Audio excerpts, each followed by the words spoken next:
TV11 political punch ప్రోగ్రామ్కి స్వాగతం. నా పేరు రవి. మీరు చూస్తుంది TV11 పొలిటికల్ ప్రోగ్రామ్. రాష్ట్ర రాజధాని హైదరాబాద్లోని జూబ్లీహిల్స్లో జరిగే ఉప ఎన్నికల కోసం మనం ముఖ్యంగా ఈరోజు స్పెషల్ ప్రోగ్రామ్ పెట్టాము. దీంట్లో బీజేపీ పార్టీ సీనియర్ నాయకుడు మనతో స్టూడియోలో ఉన్నారు. ఇక్కడ నమస్తే అండి. ముఖ్య ఉద్దేశం ఏంటంటే బీజేపీ పార్టీ అంటే జూబ్లీహిల్స్లో ఉప ఎన్నికలు జరుగుతున్నాయి. ఇప్పటికే కాంగ్రెస్ బీఆర్ఎస్ పార్టీ జోరుగా ప్రచారం నడుస్తుంది. కార్కి స్పీడ్ హద్దు లేకుండా పోయింది. హస్తం కూడా చాలా కష్టం చేసి ప్రజల ముందు వెళ్తున్నారు. బీజేపీ ఇప్పుడు దాకా అఫీషియల్లీగా క్యాండిడేట్ ఎవరిని డిక్లేర్ చేయలేదు. అంటే బీజేపీకి ప్రజలు ఎందుకు ఓటు వేయాలా? మీరు దీని మీద ఏమంటారు? మాది ముఖ్యంగా జాతీయవాద పార్టీ. మా పార్టీకి ఒక తండ్రి కానీ తల్లి కానీ ఉండదు. మాదంతా జాతీయవాదం బాగుంటుంది. ఒక కాషాయ జెండాకే పనిచేస్తాం కాబట్టి అయ్యా కొడుకుల పార్టీ అంటేనేమో వాళ్ళు రాత్రి ప్రకటిస్తారు. మాది జాతీయ పార్టీ కాబట్టి మా సర్వేసు కార్యకర్తల ఓపెన్ అన్ని రకాలుగా పరిశీలించి లాస్ట్కు అభ్యర్థిని ప్రకటిస్తాం. ఇంకోటి బీహార్ ఎలక్షన్తో పాటు ఇప్పుడు కూడా జూబ్లీహిల్స్ కొన్ని బై ఎలక్షన్స్ ఉన్నాయి. దాంతోపాటు జూబ్లీహిల్స్ ఉంది కాబట్టి కొంచెం అభ్యర్థిని ప్రకటించడం లేట్ అయినా పర్లేదు. కానీ మాది ముఖ్యంగా పార్టీ గత 2 నెలల నుంచి గ్రౌండ్ వర్క్లో మాది బూత్ కమిటీస్ కానీ ఏదైనా కానీ గ్రౌండ్ వర్క్లో సిస్టమేటిక్గా పోతుంటుంది పార్టీ. మాది గెలిపే ముఖ్యం కాదు, ప్రజలకు చేరుకోవడం ముఖ్యం. మా సిద్ధాంతం కూడా అంతే సిద్ధాంతం. ఆ సిద్ధాంతం ప్రకారం మేము వెళ్తుంటాం. కానీ వాళ్ళకి హడావుడి చేసి పైసలు పెంచి గెలిచే పార్టీ మాది. అడిగింది ప్రశ్న మీకు, బీజేపీకి ఎందుకు ఓటు చేయాలా? ఎందుకంటే బీఆర్ఎస్కి అధికారం ఇచ్చారు, బీఆర్ఎస్ అభివృద్ధి చేసింది జూబ్లీహిల్స్కి. కాంగ్రెస్ 2 years అయింది, కొన్ని కోట్ల అభివృద్ధి వర్క్ ఇప్పటికే మొదలు చేసింది. కానీ ప్రజలు ఈ ఉప ఎన్నికల్లో బీజేపీకి ఎందుకు అంటే బీజేపీ దగ్గర మేనిఫెస్టో కానీ మీ దగ్గర ప్లానింగ్స్ ఏముండే అంటే ప్రజల దగ్గర మీరు ఓటర్స్ దగ్గర అయితే వాళ్ళు ప్రశ్నిస్తారు, మీకు ఎందుకు ఓటు వేయాలా, మీరేం చేస్తారు మా కాన్స్టిట్యున్సీలో అంటే మీ సమాధానం ఏముంటుందండి? బీజేపీ మీకు తెలుసు, ఇప్పటివరకు కూడా బీజేపీ తెలంగాణలో అధికారం రాలేదు. ఒక్కసారి అవకాశం ఇవ్వండి, మార్పు ఇవ్వండి, అప్పుడు ఏం చేస్తుందో మేము చూస్తాం. మాది ఎక్కడ కూడా డబ్బులు పంచడం, డబ్బులు తీసుకోవడం, డబ్బులు చేయడం ఉద్దేశం కాదు.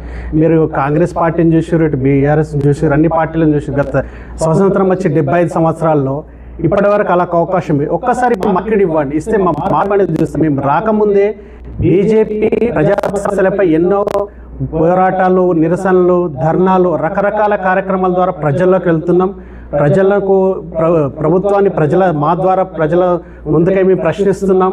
ఇప్పుడు చూడండి, గవర్నమెంట్ వచ్చి దాదాపు 2 సంవత్సరాలు కడుతుంది.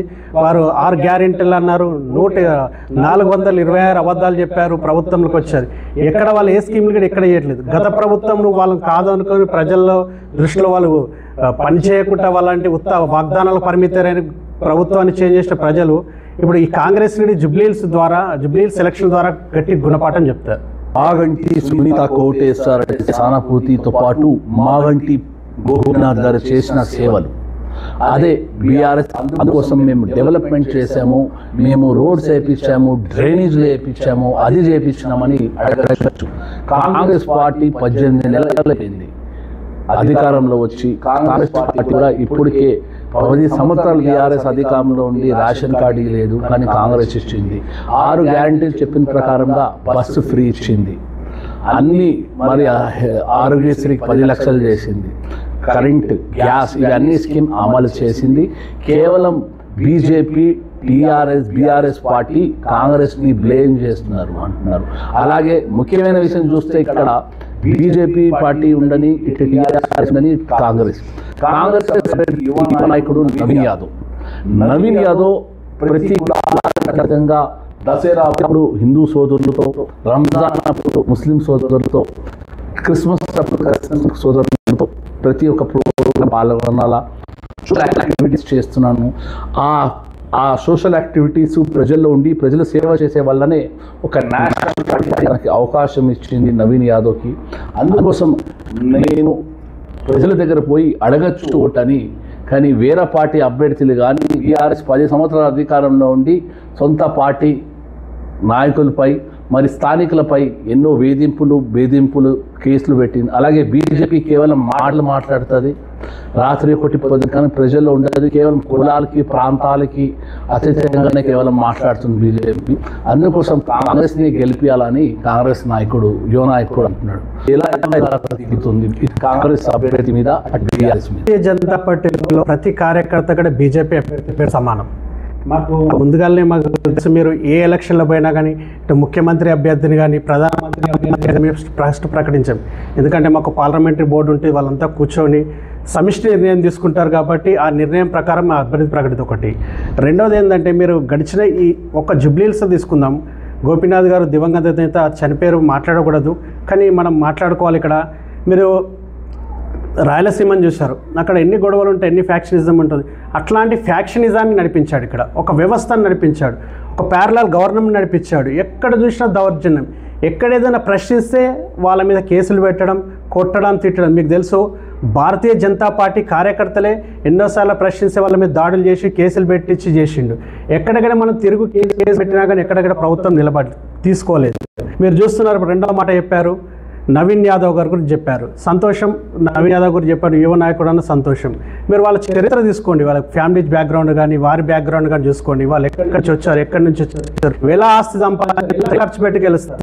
వారు నాకు తెలిసిన వరకు వాళ్ళు లోకల్ మంది అక్కడెక్కడ యూత్ కొంచెం వాళ్ళ కమ్యూనిటీలో, అది కూడా కమ్యూనిటీ తక్కువ ఫాలో ఉండొచ్చు. కానీ ఎక్కడెక్కడ వాళ్ళు ఏ సమస్య మీద జూబ్లీహిల్స్లో పోరాటం చేశారు, ఎలా ఓటు అడుగుతారు, వాళ్ళు చేసిన రౌడీజం గురించా, వాళ్ళు చేసిన కబ్జం గురించా, వాళ్ళు చేసిన గుడ్డం గురించా, ఈయన ఆయన కొట్టుకోవడం, వాళ్ళ సొంత ఇల్లు కూడా కొడితే కాపాడుకోలేకపోయాడు.